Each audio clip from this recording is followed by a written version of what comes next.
Hello, I'm Ana Maria Davalos from Icani Global again. Today I want to talk about the ego. One of the best definitions of the ego is the one Richard Gordon from Quantum Healing uses all the time. Ego is the awareness of the outside and inner world.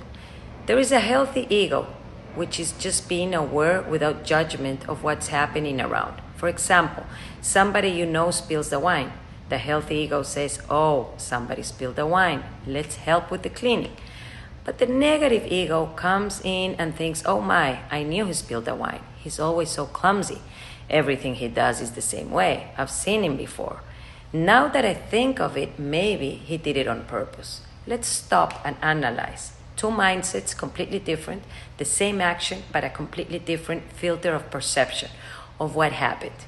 In other words, negative ego has judgment, which leads to assume what happened.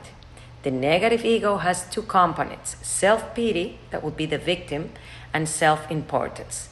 The mindset goes from less than to better than the other person. The negative ego assumes and creates all these stories in their minds. That is one of the reasons we hear that ego comes from fear. As human beings, we all have it, some of us more than the rest. It's interesting how those big egos tend to avoid mentioning team and teamwork. Instead, they use I, me, and mine. I did it. I was me, the one that created. Which is why it's good practice to emphasize group efforts and not individual victories. If you're the boss and realize you are talking with the I did it, why don't you try congratulating the team as a whole and celebrating successes rather than calling out individuals on their contributions? This is a great way to take down big egos a notch or two. It's a powerful and humble reminder that everyone's efforts are vital to success of the project, company, or overall success of the workplace.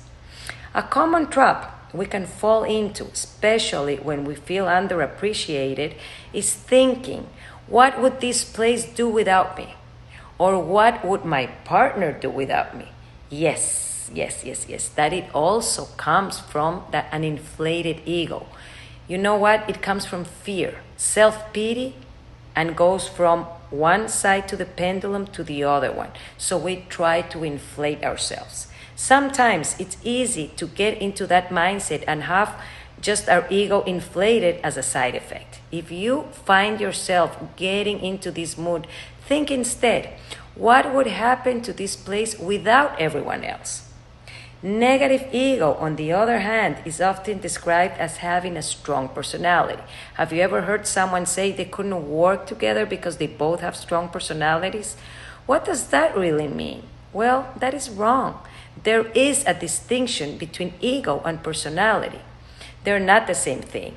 A person can be charming, attractive, nurturing, kind, generous. These are all personality traits. They are traits that a person displays outwardly. Ego, however, is the part that is hidden underneath or the inner persona. Dealing with big egos can feel like the end of the world, especially when you're unsure of how to tackle the problem.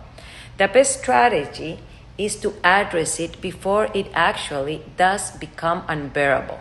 It might feel uncomfortable, but your future self will thank you. Remember, there's nothing wrong with having boundaries and enforcing them, and no one should make you feel bad for doing so. There is nothing wrong with having a healthy self-image or valuing your self-worth. That's what we all should have. Everyone wants to feel good about themselves. In fact, many successful people do have positive egos. They believe in themselves and they are driven to succeed and overcome obstacles.